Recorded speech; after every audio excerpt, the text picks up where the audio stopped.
Welcome back everyone. Today I'm going to show you some stretches you can do for the hamstrings that can allow you to reduce the stiffness and tightness in the hamstrings. The hamstrings can cause a bit of pain in the lower back, in the hip, and even down into the leg as well.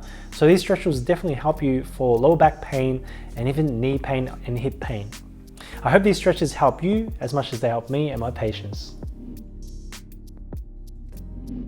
Strap stretch. Sit on the floor with your legs in front of you. Place a belt or a strap around the ball of your foot.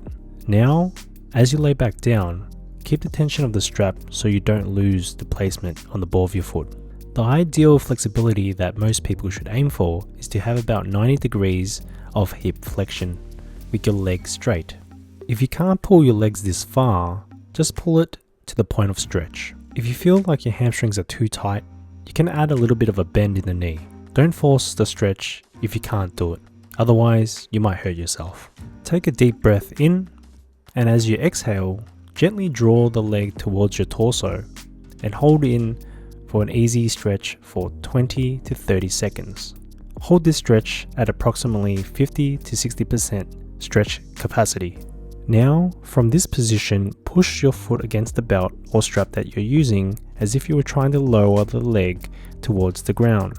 But resist this by holding tight to the strap or belt that you're holding and not allowing the leg to go anywhere. This creates an isometric contraction in the hamstrings. Hold this for about 6 to 8 seconds and apply about 30 to 40% of force against the strap. Once 6 to 8 seconds is over, take a deep breath in, and as you exhale, take the leg back into stretch again and hold it for about 20 to 30 seconds. Then relax for 30 seconds and repeat this 5 to 6 times on each leg. In this video, your flexibility will increase. And if you weren't able to touch your toes, I wouldn't be surprised if you were able to touch your toes after doing the PNF stretches in this video. If your goal was to be able to touch your toes, I highly recommend doing these PNF stretches for at least 3 to 4 days a week. Your resting range of motion will slowly increase to the point that you'll be able to touch your toes whenever you feel like it. If you're really serious about this, please do it 3 to 4 days a week and do it for the next 12 weeks. A research paper was published in 2014 on the different effects of PNF stretching versus passive stretching. It was found that rapid muscle activation capabilities were maintained if you did PNF stretching over passive stretching, which is crucial to maintain dynamic joint stability. Passive stretching is pretty much traditional stretching, where you pretty much hold your joints in the end ranges of motion and hold it for a certain amount of time. However, if you suffer from poor joint stability or do a lot of agility training such as sports, PNF stretching might be a lot more beneficial for you. Standing hamstring stretches.